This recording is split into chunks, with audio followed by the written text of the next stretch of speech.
Hello guys, night నా journey అయితే ఎస్ఎల్ఎన్టీ travel బస్లో వచ్చిందనమాట. అదే శ్రీ లక్ష్మీ నరసింహ ట్రావెల్స్.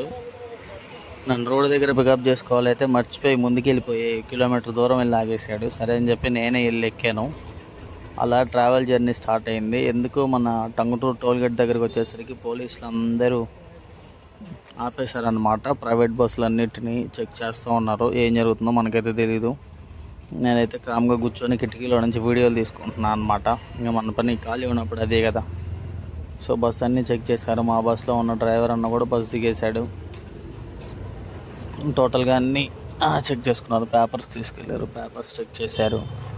అండ్ అట్లానే బస్సులోకి కూడా వచ్చారనమాట. ఎవ్రీ పర్సన్ని వీడియో తీసుకున్నారు. బస్సులోకి వచ్చి ఏం చేస్తారో తెలియదు మనకైతే. మరి అక్కడ లోపలికి వచ్చి చెక్ చేసుకొని వెళ్ళారు. అలా కాస్త దూరం వెళ్ళగానే ఇంకా మళ్ళీ ఒంగోలు దాటాక ఫుడ్కి అయితే ఆపాడనమాట. నా బస్సు కూడా చూపిస్తాను చూడండి. నేను ఎక్కిన బస్సు కూడా మొత్తానికి బయలుదేరింది. ప్రయాణం మళ్ళీ స్టార్ట్ అయింది అనమాట. కొద్దిసేపట్లో లంచ్ బ్రేక్ ఉంటుంది. ఆ లంచ్ బ్రేక్ దగ్గర నేనైతే ఏం తినలేదు. ఇంటి దగ్గర నుంచి లాస్ట్ సైడ్ చివరున్న బస్సు అనమాట నేను వచ్చింది. ఇంటి దగ్గర నుంచి 2 వడలు తెచ్చుకున్నా.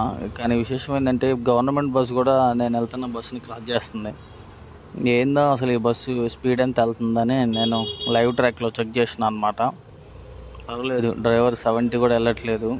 మైలేజ్ సేవ్ మోడ్లో ఉన్నట్టున్నాడు. ఇగో 68 ఉంది. నాకు డౌట్ వచ్చింది, ప్రైవేట్ బస్సు 68 వెళ్ళడం ఏందా అని చెప్పి. 80, 90, 100 వరకు కూడా వెళ్తుంటారు.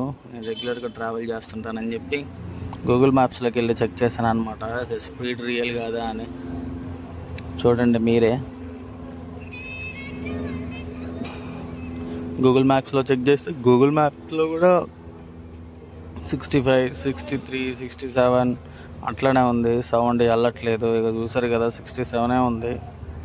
సో పర్లేదులే, మంచిగానే డ్రైవ్ చేస్తున్నాడు అనుకున్నాను. నాకైతే నిద్ర రాలేదు. కాసేపు తర్వాత ఇగో దేని లైన్లో అది రైలు పరిగెత్తుతూ ఉన్నాయి బస్సులు. ఎట్టకేలకు సేఫ్గా హైదరాబాద్ కోటి బస్ స్టాండ్లో దించాడు 5:30కి. నేను కూడా గుడ్ బై చెప్పేసి ర్యాపిడో బుక్ చేసుకొని నా రూమ్కి వెళ్ళిపోయాను. కాసేపు రెస్ట్ తీసుకొని మళ్ళీ తిరిగి ఆఫీస్ వర్క్కి వెళ్ళిపోయాను. Next video